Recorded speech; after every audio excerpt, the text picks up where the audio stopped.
Welcome to all of you.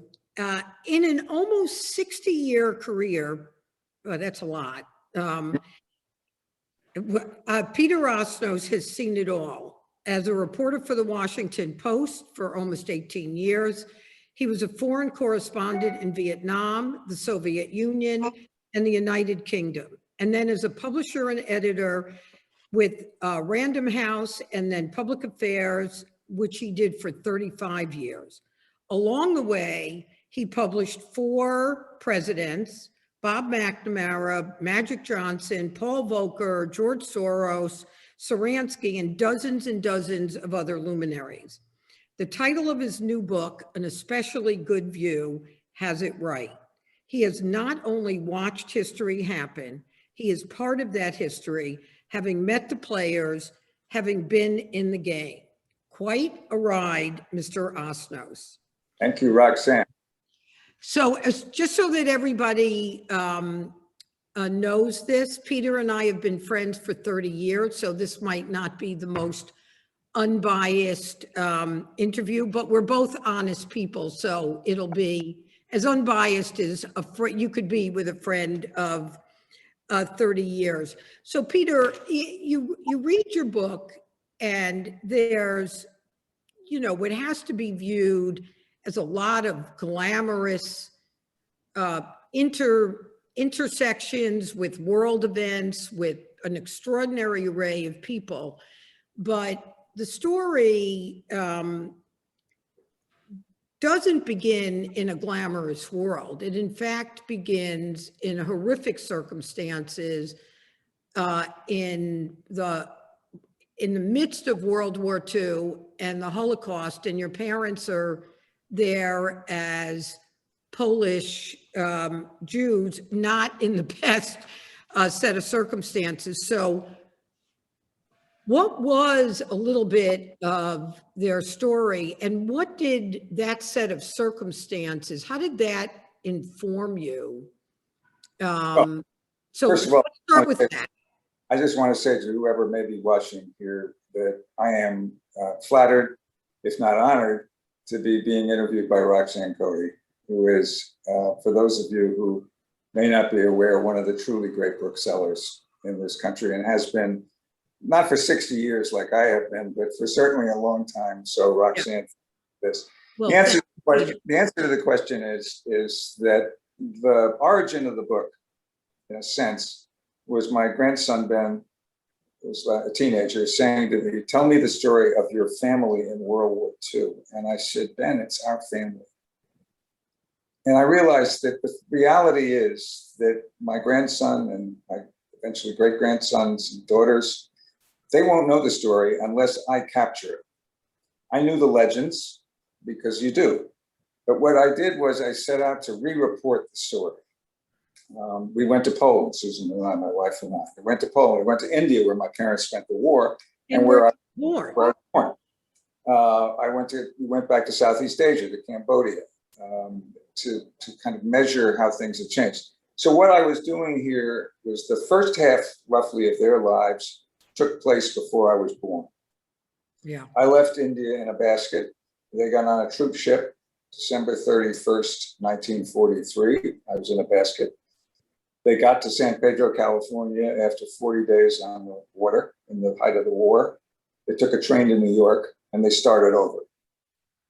And I always felt that because of that, I was essentially an observer from the start. I say that we were strangers, really, with the same DNA, because my entire life took place here in the culture of America and the realities of America, whereas they were very much shaped by their European tradition and history. These were not shtetl Jews. I mean, these were not people who came out of the country. This was a very sort of old school, distinguished family of a certain kind. You didn't assimilate in Poland, you acculturated. So they had their own identity as significant people, but they were not assimilated. They had a good life there.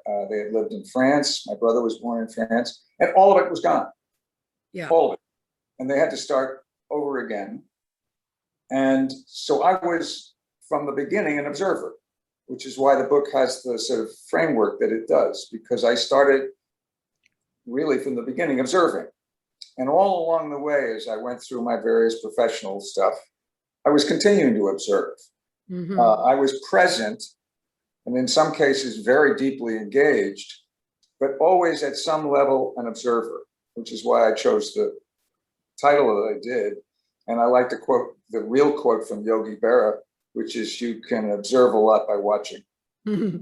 So Peter, the thing that I'm always fascinated by is how parents' experiences inform ours. And your parents, like my parents, who were also Holocaust survivors, but as opposed to your parents, they did not come from great circumstances in Europe and nonetheless achieved success here. But there was a little fact in your book that I want to unpack for a minute, because I wonder how that informed you and how it represented who your parents were. So you talk about that your parents sent you to sleepaway camp in Hunter, New York for 8 weeks in summer before your 4th birthday. So either what was that about, or what do you remember about that? Because that seemed— I remember nothing. I remember nothing. It's shocking. Well, I'll explain it. I explain it. And again, there's a thread here. Yeah, I'm sure. The thread is that, well, first of all, my mother was a biochemist, scientist. She was at Columbia Physicians and Surgeons for virtually her entire career. My father obviously was getting himself together and starting a business, which he did, and which, curiously, after all these years, it still exists, although he's long gone. I just don't think they knew what to do. I honestly don't think they knew what to do. So they put me on a bus, and the only thing I was told was that when they came to visit, I wouldn't talk to them. But, I don't think I'm, the scars. I'd say that they were European parents. They were the opposite of helicopter parents. Yeah. Meaning it's not that they weren't devoted. They were devoted. They just had to basically deal with their own lives and allowed me, or expected me, to deal with mine. And that was true the whole time. Yeah. And another theme of the book is, an important theme of the book is, and the more I talk about it, the more clear it becomes to me, is something called deflection, which is that when you have an intense emotional experience of some kind or another, sometimes you don't realize you're having it. You just park it. Yeah. And I have a feeling that there was a lot of that in my parents' lives, which is that they didn't dwell. Certainly my brother, who was 8 when the Nazis got into Warsaw, 12 when he got off the boat in California, he lived through, as a child, some of the most intense experiences somebody could ever have. And he never talked about it. Why didn't he? He didn't not talk about it as a matter of principle. He would say, look, I'm not a victim. I'm here. And now I'm getting on with it. And my parents were the same way. So I think I never thought that they were not interested. They were interested, but in their way and fitting their circumstances. Last point on this. In India, after they were there about 18 months, my brother was maybe 10. He was sent off to a boarding school in the hills, a couple of 3 hours from Bombay, because that's what they needed to do for him. And he went to a school, which, by the way, most famous graduate was Freddie Mercury of Queen. Very big deal. But when I asked my brother, actually shortly before he died last year, he was 88. And I said, so Robert, why do you think they sent you to boarding school? He said, because they thought it was convenient. And I went to boarding school at 14 also. So there's a pattern here. I never resented it. Probably I wasn't happy when I was sent away when I was 3. But I'm an axe murderer, so it wasn't all that serious. Yeah, well, and one of the things Peter, to tie, I had parents who were Holocaust survivors, and they each chose to deal with it in a different way. My mother, like, did what you're talking about. She compartmentalized it. She was going to give up the highs and not worry about the lows.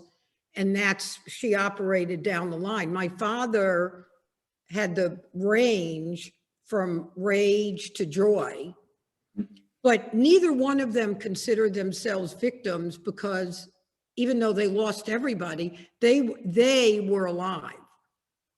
Yeah, when in the reporting for this book, we went to Poland, as I said, and I went to Auschwitz. I'd been there twice before, but this is my third visit. I've never been there, and my mother was in Auschwitz.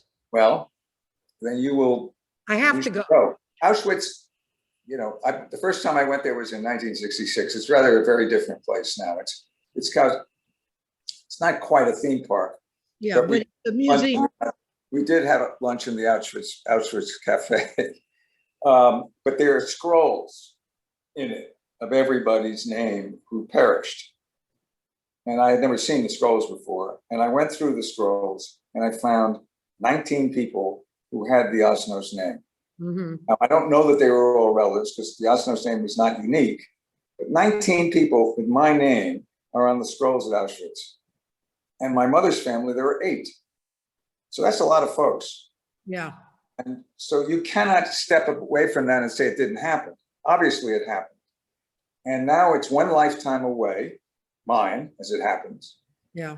And we need to really understand what were the consequences for people like us, you and me, of having been through a period after the Holocaust in which we're trying to understand what it really meant and what it was that was the impact on us. And in my case, trying to impart a bit of that to my offspring and grandchildren and so on. I don't want them, because their lives have been what they are, I don't want them to lose sight of what their ancestors and immediate ancestors went through and how they came out of it. It's not that they were victims. It's that they endured, and their resilience. And they were resilient.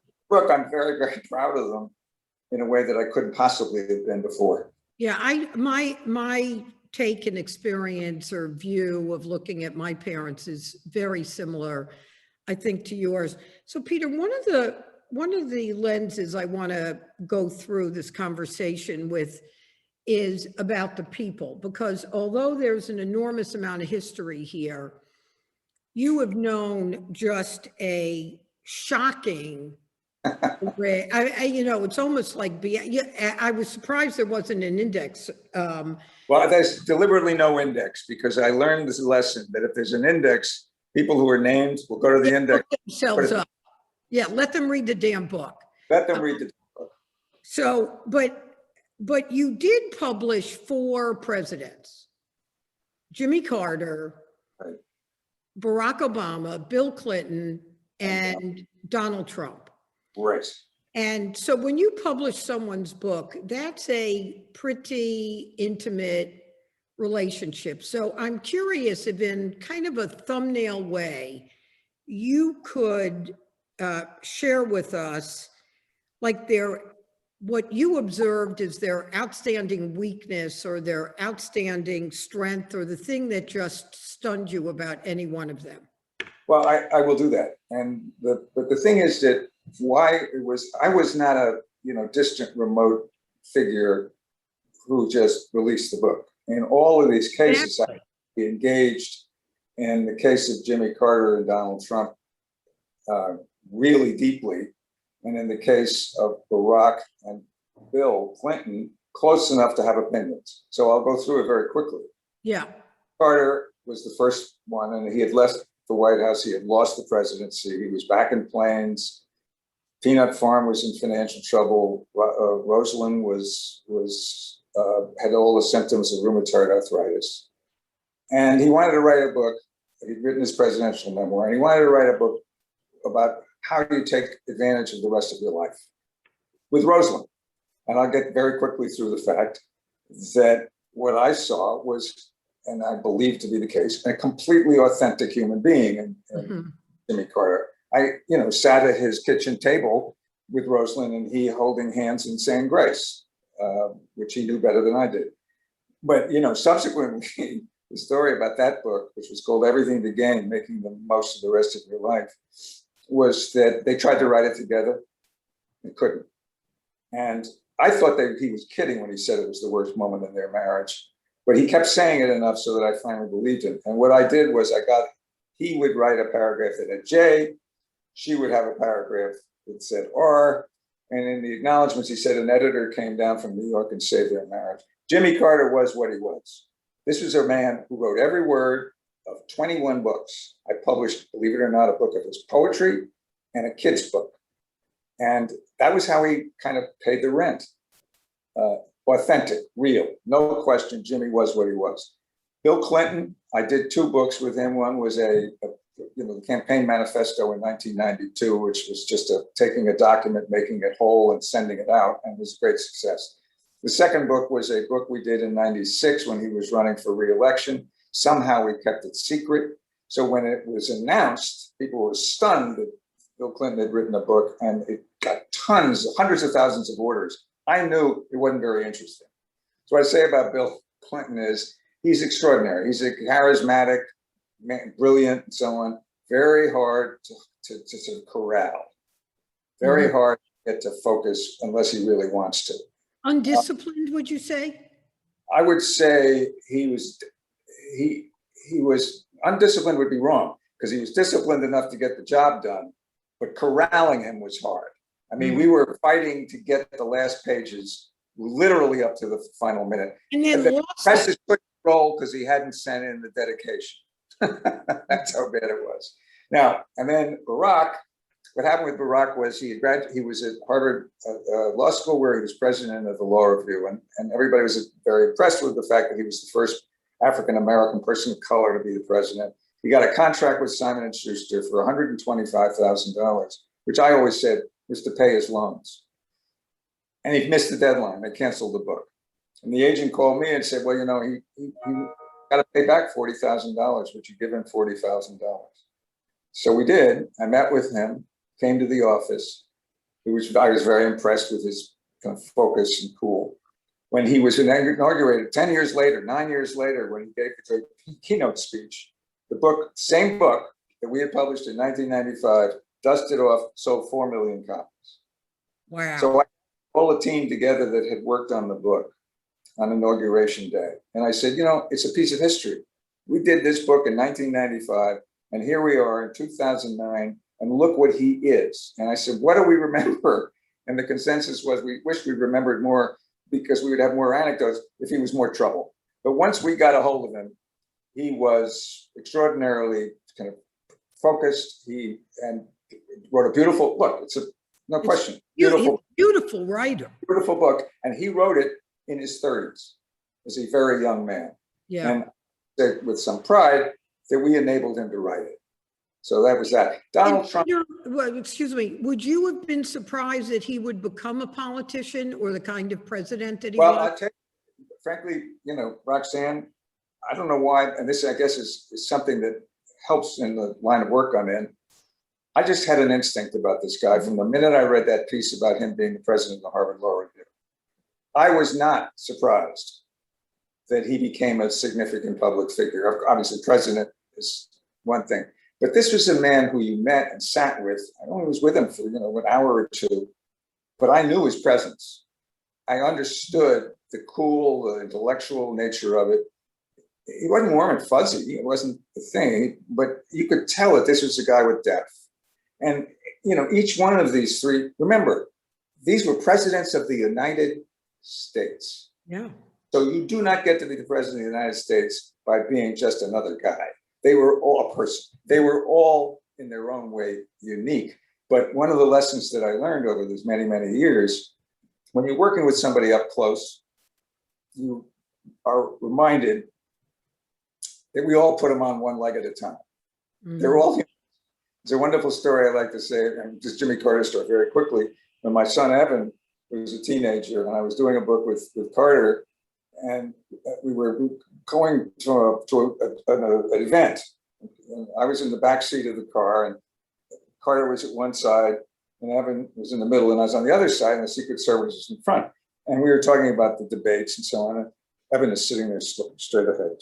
And we get to the destination. I said, Evan, why were you, so immobilized? He said, well, if I had turned towards him, it's a tight little car, I would have, my noses and his nose would have touched. You got to remember that we're all people. Yeah. And you don't, even if you're a president of the United States, you're a person.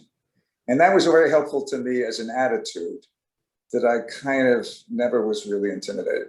Yeah. And Trump, very briefly, because in a way, that's the most controversial thing I've ever done, and the one in which I really had the least responsibility for. I had just arrived at Random House. Cy Newhouse was the owner of Random House. His best friend was Roy Cohn, the New York lawyer. Roy Cohn said, this Trump guy's is a comer.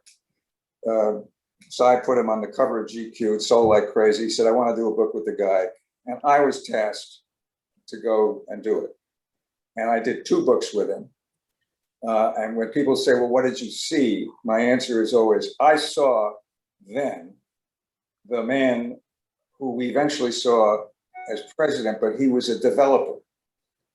He has certain characteristics that are really powerful. People make the mistake of thinking he's a schmo. Or whatever, but he is incredibly disciplined. Doesn't smoke, doesn't drink, lives over the store, whether it was Trump Tower or the White House. Doesn't go anywhere that doesn't have his name on it unless it's a political rally. And is only ultimately interested in himself and his future or the resonance of his life. And when he was a developer, that wasn't all that significant. But when he was the president, of course it was. And the point about this is that a year or so after we published the book, which, by the way, Roxanne, this is before you started the store, sold 1 million copies in 3 months. Incredible bestseller. I mean, just one of the major. And a year, 18 months later, I found myself unexpectedly in Atlantic City at a professional wrestling match, Hulk Hogan type of thing. And 18,000 people. This is before The Apprentice. This is just after the book. Before The Apprentice, Trump comes in there and 18,000 wrestling fans go crazy with enthusiasm. So when he became a candidate for president, I knew that this is a guy who reaches a certain community, a population of people in a unique way. And I think that we made as a nation, the idea that it's not a serious candidate or anything, terrible mistake. I think one of the great political mistakes of modern times was underestimating Donald Trump. This is a guy who has a very powerful force. And we don't know what will happen to him now, but he was what he was. Well, it's interesting that you say that, because I knew him. Kevin and I lived in New York in those days. Kevin was in the real estate business. I had a lot of real estate clients doing tax work. And I mean, people considered him a bad guy, an unreliable kind of a guy, even in the real estate field in the 80s. Yeah, but that's true. And yet, this is a guy who was in real estate, construction. Yeah, oh yeah. Boxing, wrestling, beauty contests in New York for 40 years and was never the target of a criminal investigation. That requires navigation. Yeah, I mean, that's brilliant. A certain kind of, how to characterize, what's the right word? The truth is, he was much more than people understood. Yeah. And they didn't like what they saw, but there were a lot of people who did. Well, 75 million of them voted. Even then, Peter, because, he put himself together as a rock star and people responded to it, even when he was a rock star developer doing, the Continental Hotel. Yeah, and, I think that it's a cliche, it's a truism to compare him to sort of people who like him in the past, meaning people who have a kind of appeal, mass appeal that is not positive. Yeah. And with names. The fact is that in this second election, the country knowing who he was and behavior and his style and all this other stuff, he still got 75 million Yeah, votes. I know. This is a man who was impeached not once, but twice and walked away. This was a man, the Mueller probe went on for 3 years, and at the end, it was a fizzle. Trump lost the election in 2016 by 3 million votes and was inaugurated. The truth is, the metaphor of this guy's life was defying all kinds of weird odds. Why do I look back on it now as an experience of consequence? Because I didn't work for him. I didn't take money from him. I mean, Random House paid him money. I got to see him up close. So when I say I have an opinion, it's based on experience. Yeah. One of the parts of the book that I was almost the most fascinated by, Peter, was your time in the Soviet Union, in Moscow, and really your continued engagement in Russia. So, and in fact, didn't you even publish a little self-portrait of Putin? Yeah. Yeah. So here's my series of questions about your time there. One is, what was your take on Putin? Two is, how did you view contemporaneously the threat of the Soviet Union then? And what's your view of the threat of Putin and Russia today? Well, let me start by saying that you could take communism out of Russia, but you can't take the Russians out of Russia. Yeah. What you're seeing is a Russian leader in the tradition of Russian czars. They have a word for it, Bush leader. And you know, he's now been in office longer than Stalin. How did I encounter him? I was already involved. At first, I was a correspondent there for 3 years and had a lot of experience there. That's a whole story.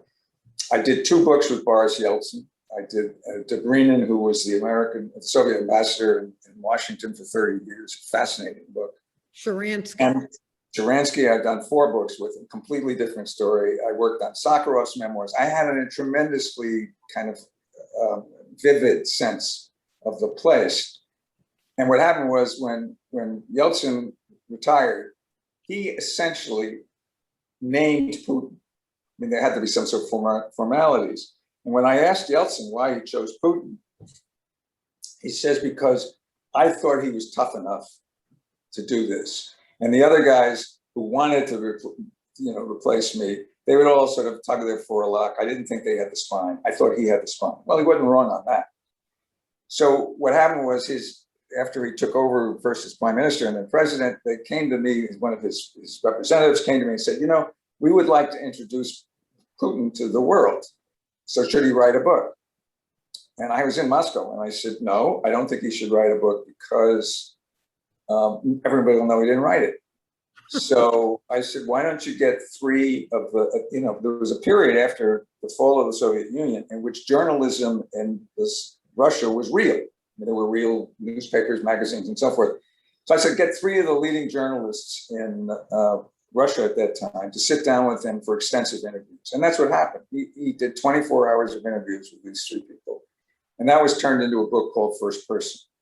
And if you read the book now, you can see that he was spinning us a bit. I mean, he talked how much devoted he was to his wife and children. Well, he left his wife and married a ice skater.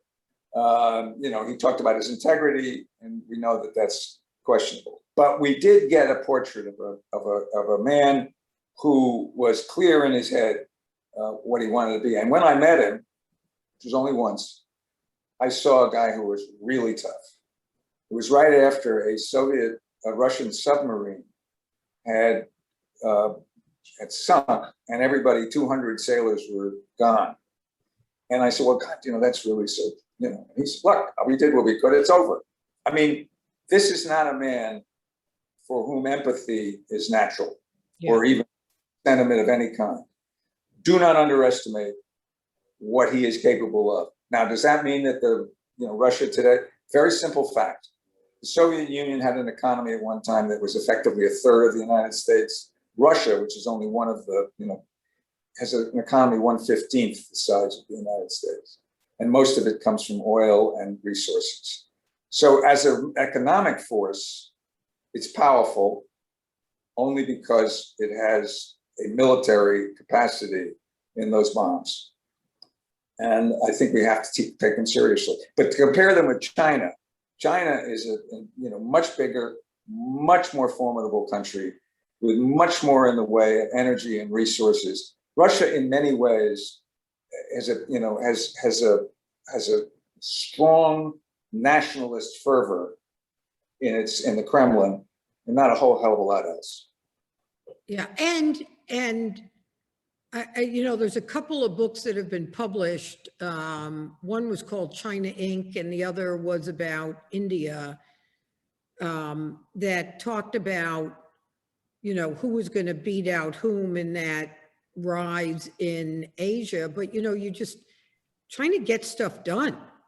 Well, my qualifications on China come down to the fact that my son, Evan, was there for 8 years for the Chicago Tribune, New Yorker wrote called Age of Ambition. Incredible book. Got a great title for what China has and has become, and won the National Book Award for nonfiction.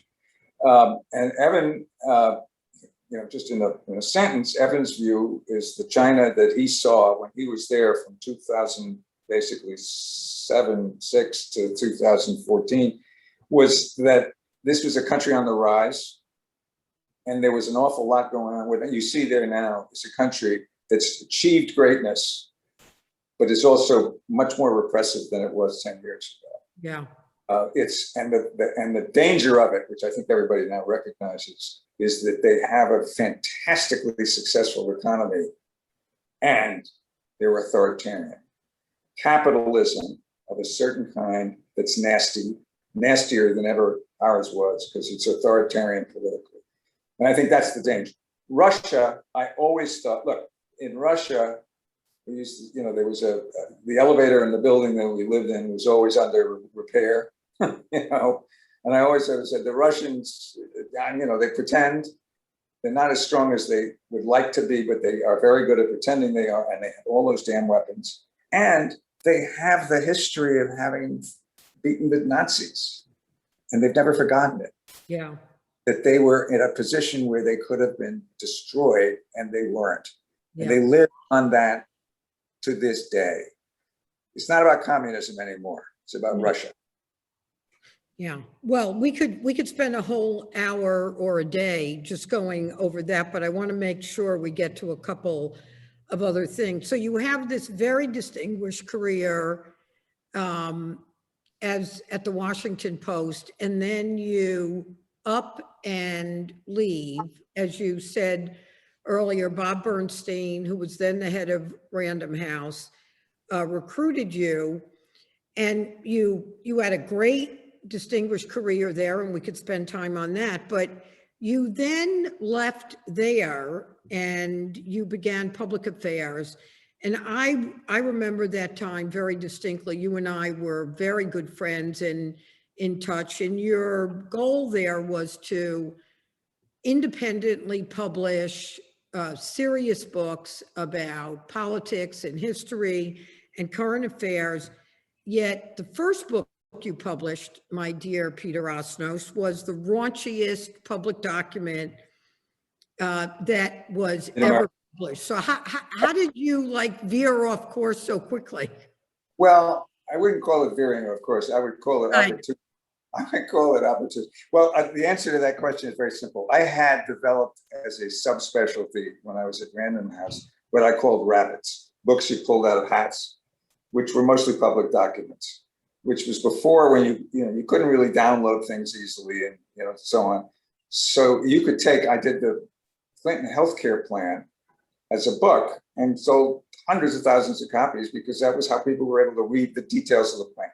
Right. So I had a reputation for doing that. And when we got to public affairs and we were getting ready to publish our first books, first one was, autobiography of Arthur Lyman, the great lawyer. Sitting in the little conference room one day, I get a call from the Wall Street Journal saying, look, the Star Report's coming out on Friday. I know you like to do these kinds of things. Would you be doing it? And I said, of course. Well, why wouldn't I? And 5 days later, we did it. Nobody at that point, first, nobody else wanted to do it because they said it's not worth it. And we did. Other publishers did in the end. How many And copies did you sell? 200,000. Yeah. 200,000. And the thing I didn't know at the time, we got the disc on Friday because he still did these things through discs. Yeah. And we got the disc of that and the Washington Post coverage of the first day. A couple of my colleagues went down to Virginia. They gave the disc to the printer. We started printing the books overnight. On Saturday, we started shipping them. What I didn't know is that my salespeople were shipping them by air. If the book hadn't worked, I'd be dead. But they landed Monday and Tuesday, and it went to #1. And what it did was it led to a wonderful, funny feature in the New York Times about how we published this. You know, serious publisher starts off with this bodice ripper. You were off and running. We were. I mean, my feeling about that, Roxanne, and I think anybody who was in our kind of more or less broader line of work, it was opportunity. It was an accident. But what it proved to me that it was slightly destined to happen. That it meant that there was a way in which we, this little publisher, we were called fledgling, could punch above your weight. If we did things, I used to say, is if we weren't different, we weren't necessary. And this is a Connecticut story, actually. One of the very first books we did was called Blind Man's Bluff, about submarine espionage between the US and the Soviet Union. And it had been rejected by Simon & Schuster because it was late. The agent tossed it to us for $20,000. We published it. And on C-SPAN, I saw up in Norwich, Mystic, these submariners buying 5 books at a time at a sign. And I said, we've got something here. 400,000 copies. Completely unplanned, unexpected. And what you have to believe on some level, if you got away with the Star Report and you sold 400,000 copies of Blind Man's Bluff, something was going on here. Yeah. And that was, amazingly almost 24 years ago. There were people we had a little thing the other night of the public affairs staff. And as I said, there were people there who work at public affairs who weren't born when we started the company. Yeah. So Peter, we only have about 10 minutes left.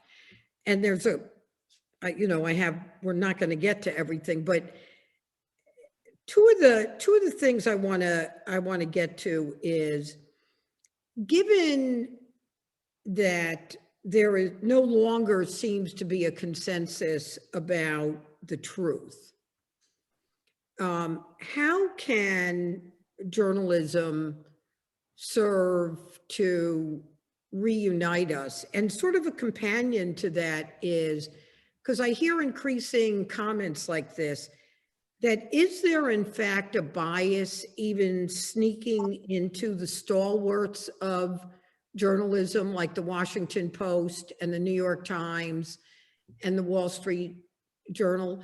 Where do you see all this going? I mean, even as a publisher, you're a journalist. Well, that's what I am primarily. I would tell you that, first of all, I think many of these themes that we talk about as modern have been around in one form or another, really, in this country. Yellow journalism, racism. Yeah.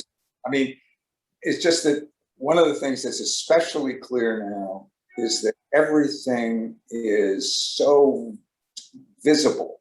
Everything is magnified. If I said something wrong on this conversation, it could be everywhere tomorrow. That was never the case before. Now everything is magnified through social media and cable television and so on. Where I come in, I'll say something very specifically about truth, which is I believe in it, but that's not the point. What is that when Mike Pence would come to me, if he came to me with his memoir of his time as vice president, and Simon & Schuster is doing that book and is paying him a lot of money for it, what I would say to Mr. Pence, to Vice President, is I will publish your book, but you better meet the same standards of quality, integrity, in a pompous word, verisimilitude, as every other book I publish. In other words, I would expect what you write to meet my standards. course. Otherwise, I don't want to do it. And the second thing I would say was, Mr. Vice President, you will get every single penny that your book earns, but I'm not going to give you tons of money just to do it. So the mistake I think people are making is— Wait, I just want to ask something about that, but if you're going to hold him to the level of truth, why shouldn't he get the same deal as someone whose point of view you might agree with? That's not the way I think about it. Okay. My view about politics, I don't think just because you're in public service, you have a payday. Look, Okay. I think that I make an exception. You say, well, yeah, you would for Barack Obama. The truth of the matter is, Barack Obama's a writer. He writes the book. Jimmy Carter's a writer. He writes the book. Mike Pence is not going to write that book. It's going to be written by a staff. And that offends me. It offends me that just because you have, a public identity, that you can make, in this case, $2 million just for showing up. That's, and this is one of my Don Quixote things. I would like very much not to see that happen. I say about Barack, if he was an athlete at the level that he is a writer, he'd make tons of money. He deserves to make money on his books. Yeah. So many of these people just think because they got 15 minutes in the limelight that some publisher should give them a great deal of money and not expect them to deliver a book at the standards that a good publisher should expect. And So here, the ton of books that were published, and I have to say, and some of these right-wing houses that were just screeds with no real thought. And if it was on the left, I'd feel just as strongly. Unfortunately, there's not as many of those. what I'm most curious about is, do you feel worried about journalism? Are you optimistic that this is an ebb and a flow that's always existed over time in journalism, and even the presence of social media won't stop the flow of the role of journalists? I know, I am optimistic is maybe not the right word. I'm experienced. I think that there are certain things that are absolutely required, eternal, necessary. News, storytelling, the ability to inform and communicate. And you go back to the beginning of time, cave paintings. What's happened is that the content is an eternal reality. What changes is distribution. And what's happened in the last 25 years is that the distribution model of the traditional print newspaper has been replaced by the digital age. And the print newspaper obviously is on a decline. But the truth is that if you ask young people like the folks who work for you and so on, many of them will tell you that their favorite way of getting information these days is podcasts. And what I say about podcasts is radio. Yeah, of course. As an origin of broadcast, it was the beginning. And here it is, podcasts. I believe that the distribution model changes. Content is constantly in a battle with political forces. I do think social media is a unique challenge. And again, remember. And should social media be held to journalistic standards? I think we're going to evolve. Remember, the iPhone, which everybody carries around and uses as a standard method of getting information, first appeared in 2007. It's basically yesterday. It's so brand new. And therefore, and it was in many cases, Apple and Facebook, these were started by college kids.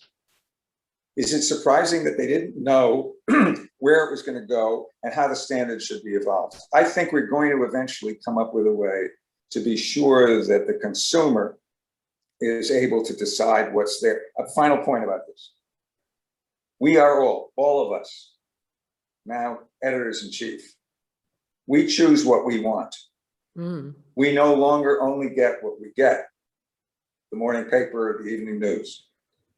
We can take whatever we want from wherever we want. That's a huge civic responsibility. Editor-in-chief. And I think that is one of the things that's really different, is how do we enable people, if they're the editor-in-chief, to get enough of the greater context of information to have real opinions. And I don't think we figured that one out yet. Remember this, Fox News, very powerful, but the nightly audience for Fox News is maybe 3 to 4 million people in a country of 330 million people. They don't own the country. There are an awful lot of people who they don't own. And just to tell you that when public affairs started, my notion was we're going to do books for about 10% of the country. The people who listen to public radio, watch PBS, read the New Yorker, and so forth. If I thought that I could reach 330 million people, it would be a different business. Yeah. So as an independent bookseller, you're dealing with a certain audience, and you need to have a business model that suits that audience. And that was what we said about public affairs. And I believe that there will always be a premium quality information universe. We pay $1,000 a year now for the print New York Times. And if they raised it to $1,500, I'd probably pay it. But I'm a dinosaur in that sense. Yeah. So Peter, I have like 6 major questions left and we won't get to them, but here's probably, well, maybe it's an easy one. Journalism and publishing has been transformed, as we've been talking about, in the years since you started your career in 1965. So if Peter Osnos was starting a career in 2021 and had all the attributes that you had in 1965, would he be able to have the same arc and intensity and breadth of a career that you've had? Well, it's almost impossible to answer the question. I'll say this, that what I've come to believe is that you have certain skills. Those are the skills that either you are born with or you develop. And the way your career evolves depends on how you manage those skills. One of the reasons why, when I look back on it now, which I'm allowed to do because I'm at this stage in life, one of the things I realized is that one thing I was always able to do as an observer, as a reporter, was something that was just inherent in the way I approach things. And I think if you come to journalism with curiosity and tenacity and an acceptance of the fact that you probably won't get rich, you can do it in today's world as long as you adapt to the way things are done now. Mm-hmm. It used to be that the newspaper came out every morning. The Washington Post, where I worked for 18 years, is 24/7. It's read by millions of people around the world instead of a few 100,000 people in Washington. Yeah. It's a different universe, and it requires different skills, technical skills. The curiosity, the ability to sort of look at things and make judgments about them. I think that's eternal.